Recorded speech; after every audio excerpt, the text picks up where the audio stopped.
And welcome back to Record. I'm your host, Anthony Totera. And once again, we thank you so much for making time out of your busy schedule. Joining us right now, special guest, a guy that does great work for ESPN, and he did outstanding work up here for TSN when he did a lot of the games here in MLS, Janusz Michallik. Janusz, welcome, my friend. Hello, Anthony. Nice to be on your show and finally chat. This is great. I appreciate it. Oh, I appreciate you making time out of your busy schedule. I really do. Let's get right to it, Janusz. Let's talk about the hottest story out there all weekend long. That has been the Gigi Donnarumma story with AC Milan. Raiola, his agent, really making a mess of it all. What's your thoughts? I kind of really feel for this young man and the money, that fake money that was thrown at him at that international game on the weekend. I felt for him, but I feel also he has to play a part in all this as well. Yes, Milan is somewhat close to me.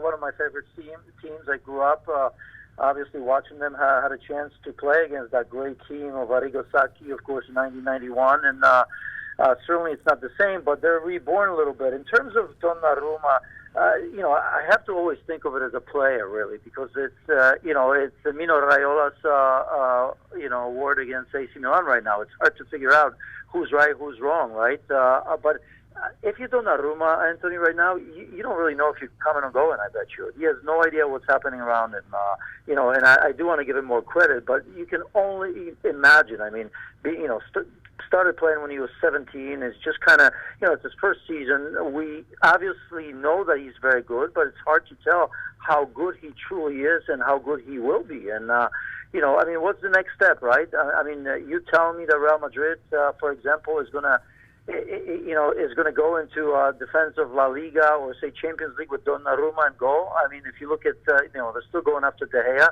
Certainly you take De Gea over Donnarumma just because of the level of experience and all that. So it's difficult for me to understand because, Anthony, you know how it is. Rumors are a funny thing. This will all ultimately come out.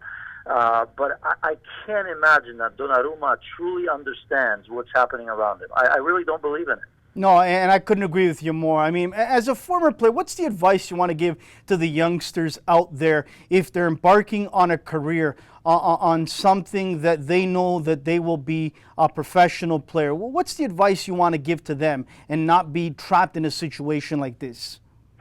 Well, I mean, in our part of the world, I suppose it's a little bit different. Maybe in some terms it's a little bit easier, right? Because you're not going to right away be faced with a decision that Gigi Donnarumma is facing, right? In terms of money and prestige and big clubs. But I just think concentrate on your football. I talk to a lot of players. I talk to a lot of agents. And, agents, because you mentioned Mino Raiola, ultimately they're there to make money. But, there's good and bad agents, as we all know it. And I think Mino Raiola is actually good in that, if you remember what he's done for Zlatan Ibrahimovic. I know a couple that you probably know, and some of the players they're playing, and just saying, look, when you're young, just play football. Don't worry about anything around. Don't worry about money. Don't worry about endorsements. People will be coming to you. This will all come eventually if you're good enough, because ultimately, if you're not good enough, it's going to be short-lived. So I just really think that, you've got to work to your strengths, right? Because, when you're young, very often, there's different school of thought on how players should be trained. Some will tell you that you need to train an all-around player. Some people tell you that, stay in your lane. If you're good at certain positions, stay there. You know what I mean, right, Anthony, about that? Absolutely. I just think that when you know what your strengths are, show them to everybody. If you're a great winger, take players on and do it nonstop. Make defenders uncomfortable. If you're good in the air, show everybody, especially when you're a young player, right? They're often faced with different sort of tryouts and this and that. And it's not easy when you go out there. I remember those times because you're a little bit nervous. You want to maybe show things that you aren't comfortable with because you feel that it's good for everybody to see that you can do many things. I always felt understand what you do well and work on that. Janusz, let's turn our attention. 1 year from now, we'll be watching World Cup games in Russia. Our first round of games will be done by now. And I believe, looking to that, that the teams and the countries that I believe we need to watch out for, in my humble estimation, are as follows. Chile, a rejuvenated Brazil, obviously Germany, I look at Spain getting there again, but I look at other smaller countries, and some laugh at me, but you and I, we know what the Mexicos are all about. We know what the USA is all about. And I've said this, and I'm going to stand by this. I believe in my heart of hearts, Janusz, that either US of A or Mexico will get to a Final Four of a World Cup in the next two, whether Russia or Qatar. I truly believe that. I think that they have enough once and for all to get there and scare some of the big powers. Yeah. I mean, how much time do we have on this one? Look, first and foremost, you've mentioned the usual suspects are always there in the end, right? How many teams have won the World Cup? And that doesn't change. Number of issues when you're talking about being successful at a tournament like this. And, not a lot of them always have to do with just pure talent and football, right? It is important. But, think of this. I mean, you're going away for a month. Dealing with that situation, as we know, it's not easy at all. To go away for a month with the same people and be under that sort of stress with one goal in mind, it's difficult. United States team in '96, under Steve Sampson in France, of course, that was that tournament and that team probably failed because simply where they were, the location, they were isolated. They didn't enjoy themselves at all. They got sick of each other. And I'm not saying that if they were elsewhere, they would have won the World Cup. But my point is that mentality of going through a big and long tournament like this is just as important as anything else. In terms of Mexico and United States, look, it's not impossible, right? I mean, coming out of the group is difficult. After that, it's a little bit of luck in terms of maybe who you play next. After that, it's one-off, so you don't necessarily look at history and perhaps the opponent as much because on a day, anything's possible. But I still think it's going to be a tall task because of depth, because of, look, Mexico is probably better in terms because they are already a team that causes you problems, right? They're attacking-minded. Their problem is a little bit of mentality because if you take Mexico out of the comfort zone, they lose themselves, and it's always the case, right? Because they actually do well in big tournaments, in group stages, or they do well in Copa Americas. But I think this is a sort of team that if they lose their rhythm, there's no plan B. For United States, look, I've said this before after the last World Cup. I did not enjoy the game against Belgium. I've said that I would like to. I remember saying that right after the World Cup is that in the next 4 years, I'd like to see emphasis on attacking players. I don't want to be coming out of the game where Timmy Howard has to make 15, 16 miraculous saves. And even if we won that game, it just, normally that doesn't get you to the next level. So I'd like to think that it's a little bit better. It's still not where it needs to be. Maybe too early in this World Cup. But, looking at our youth teams, I think that maybe we'll play a little bit more adventurous and a little bit better. We may be possessing the ball a little bit more when Qatar comes around, and that's possible. But look, I'm not going to get my pom-poms out here because with my bias in terms of U.S. national team because I know over the years who's winning the World Cup and World Cups, and it seems to me that it's the same nations over and over, right?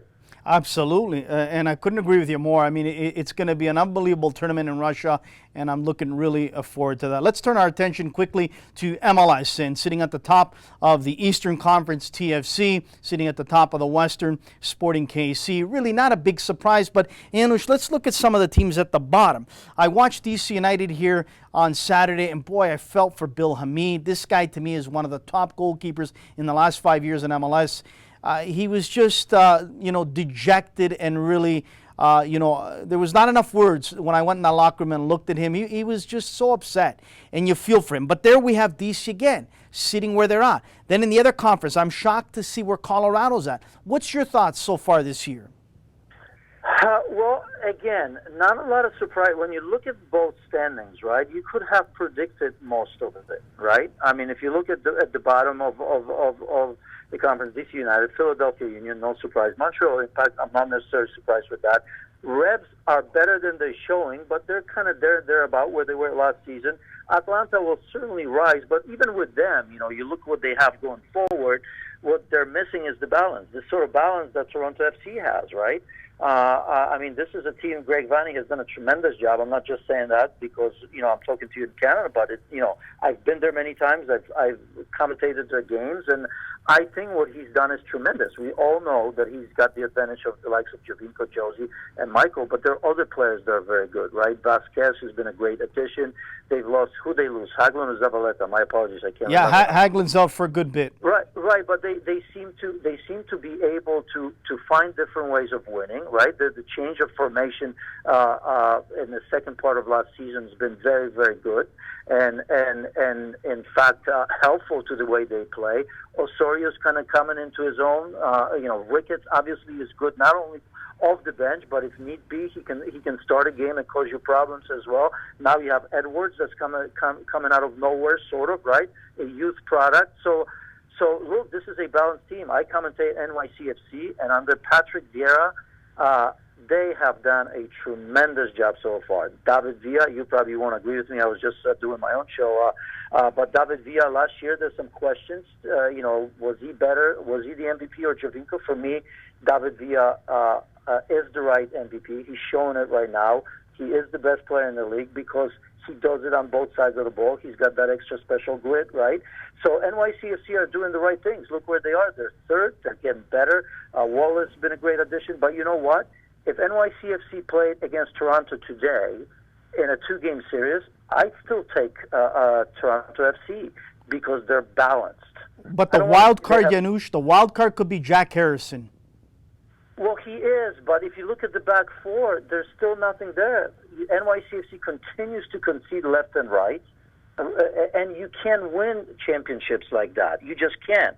Unless you always, in a perfect game going forward. So we've seen Brian struggle. Chanot is maybe a little bit better version of that. Collins is a good player if he has a very good center back next to him. And in the wide areas, we still don't know who's Matarita, of course, is pretty good, but he's been injured. But still, weakness is there for sure. So no surprise there. In the West, hey, Peter Vermees's team, right? Sporting KC, always going to be there or thereabout. My former teammate, he coaches the way he plays. There's a certain level of play that they never go below. One of the most dangerous opponents, I think, in the league for anyone there. So, not surprised. Well, Houston is surprised because Cabrera is a good manager. They've got Ellis on the right-hand side. I'm trying to think of the other player on the other side. I can't remember right now, but it'll come to me. Alex has been superb, of course, as well. So, they are surprised. They're good at home, not so much on the road. But then again, I think nobody's good on the road in this league for the most part, right? If you look at it honestly. So, not a lot of shocks to me. Seattle, once again, is kind of eighth. Defending champions. You'd like to think they'll be higher. But remember, last year they kind of, barely made the above the red line. So perhaps we shouldn't be surprised. Colorado, you were surprised. I'm not. Because you can't win anything, really, if you just defend. I mean, it happens one year. It's so difficult to sustain that, I think. You have to have something to offer going forward. And I for one, thought that last year was perfect because they had the momentum of just kind of winning 1-0 every game, just about. But I just didn't think that was going to last. And they may get up there a little bit, Anthony, but I don't see anything special about that team. So there's certainly a ceiling to that team for sure. Who's your dark horse in the East and West? I'll give you my two very quickly. I believe Chicago Fire have done a tremendous job this offseason. I've been saying it for the last 5 years. Chicago and Philly really needed to make noise in acquiring players that are going to excite fans, get into the playoffs, or they're going to really have trouble really regaining their fans. Chicago has done it, and they've done it outstanding all season long. And in the West, I got to tell you, I'm really surprised at what, again, I shouldn't be, because Dominic Kinnear is unbelievable what he does, but there's San Jose knocking on the door of a playoff spot. They are. Dami's my former teammate. I had him, I had him higher last year. I thought they were going to do better. They haven't, possibly. In the East, the dark horse is hard. Look, Chicago's done a great job. You know why, of course, because they've gotten leaders on that team. And when you get a couple leaders, all of a sudden everybody plays better, right? You look at Vincent, the left back, young player, everybody's talking about him and Poster, how great they are. They were good. It's just they didn't have anybody season stats, right? Because pressure was put on the young shoulders, and right now they can kind of stay in the shadows a little bit, do their job, because you have leaders like Chad and Schweinsteiger, right? And Nikolic, to me at least, wasn't a surprise, obviously, because he's played in Poland and Legia, so I knew what he was capable of doing. Now there's big talk about Kuba Błaszczykowski, which I think would be a perfect signing. Not a long-term signing. Obviously, he has to stay healthy. He's had some issues, but in terms of leadership, my goodness, I think he's above Chad and Schweinsteiger. If you truly know his story, what happened to his family, and what he had to go through to get where he is, there'll be no sad stories in the dressing room, because he can just get up and say, "Look at my story if you think you have it bad." So yes, I'm with you that they could surprise, but still some issues, I think, defensively maybe. I'm not so sure. Kappelhoff, I don't know about you, but I can't make up my mind about Kappelhoff, if he's good or bad, or he's somewhere in between, but he's going to have a big season, I think. But you're right. In the West, I don't know. It's because they've always been so strong. I like Vancouver. I think they haven't still played anywhere near what they're capable of, right? A couple years back, they had a tremendous season. Last year was very disappointing. I think now, even with Montero, Anthony Davies, as you know, of course, your new Canadian national team player, youngster, I look at him a little bit of like our Christian Pulisic in terms of, not comparing them, but in terms of maybe promise that he brings, not just to Vancouver, but to Canada as well. So I may just go for Vancouver before I go for San Jose. Janusz, just before we let you go, I really appreciate your time. I wanted to get a closing comment on you with the announcement not too long ago that Canada will have its own league in 2018. We're waiting in the next couple of weeks for a press conference to announce the cities that will kick off in 2018. And a lot of people here are excited for the simple reason that, it's going to give an opportunity for our Canadian players, our Canadian coaches, administrators, on and on. I look at Iceland and what they've done in the last Euro. It was an unbelievable story. I look at other countries and I say to myself, with smaller population, but the passion and desire to all work together, this is so important for our country to have our league. But someone like yourself, looking from the outside, what's your thoughts? Because you know what? I was part of the last league in Canada, coast to coast, and I was an assistant general manager of North York Rockets. I'll never forget Grzegorz Lato, the Polish international, and a couple other players that came in the early years to help to really get the league to where it got a little bit of respect. What's your thoughts? Yeah, Grzegorz Lato, yeah, my dad played with him against him many times. Where was he? He was in Hamilton, I believe. My memory serves me right. North York, yeah. North York, okay. But anyway, look, it's a must. I mean, you can't have a successful national team program if you don't have the league. I mean, we were a perfect example in '94, right? When the league started right after the World Cup, we rode the wave, of course, of that. Which, by the way, Canada has a tremendous opportunity, although it's still, some years away. But in the 26th, that could be as big a catalyst for Canadian soccer as the 1994 World Cup was for our game. Because before that, I was playing in 4 or 5 different leagues who ultimately all folded. And when we first joined national team, we were like a club team. The U.S. Soccer Federation moved us to California before 4 years ahead of '94 World Cup, and I've amassed 44 caps in 4 years. So we were a club team. What a federation did, which was great, we went around the world and we played against the best in the world, because that's the only way you can make it. So that's something that Octavio Zambrano now and maybe later, whoever's going to be in charge, can do in using the World Cup when it comes to. But in terms of the league, you have to do it. The only one problem, as you can imagine, and I don't have any idea how that will ultimately be fixed, is, of course, Toronto FC, Vancouver, and Montreal, because those are great teams, great cities with great support already, right? And the league is going to have to find a way, in time, of course, not right away, to show that it's viable, where those teams, I don't want them to leave MLS, but ultimately, if I was a Canadian, I'd like to see the best teams play in our country, right? So look, you got to start somewhere. So I absolutely believe that if Canada doesn't have the league, I really truly don't see how the sport can get better. I mean, how does it happen? You know what I mean? You have to have that identity, something that it's yours and not somebody else's. And you know, that helps with the sponsorships, with awareness of the game, right? Defense coming to the games, perhaps doing what they're doing in Vancouver and Toronto. I mean, look at Toronto. You know, every time I go to Toronto, if you didn't tell me I was in Toronto, I would have thought I was in England or someplace. I mean, it's a great stadium, great atmosphere, yet to some degree for you guys, right? It has to feel like it isn't yours to a degree, I would have to imagine. So look, you got to start somewhere, and obviously it's going to start without those teams. But hopefully, if it's run properly, and if you know, if big people and big money gets behind it, and it's going to have to eventually, you know, who knows? You and I had private conversation, Anthony, right? And I'm talking as an American player. Obviously, I live here. I happen to love every time I spend, you know, with TSN or with Toronto FC in Canada. So I feel like I maybe, you know, I'm making the statement as an American player, but from my point of view, I want Canada to succeed, because if we need strong Canadian team, because that means stronger CONCACAF, right? The better the competition. Yes, it was great that you know, for years it was just U.S. and Mexico. Now we've seen what Costa Rica can do in the World Cup, right, and in the region. Look at Panama. Look how much better they've gotten, right? Honduras is hot and cold, of course, but still formidable on the day, and I don't want to remind you that day because you guys had one, right?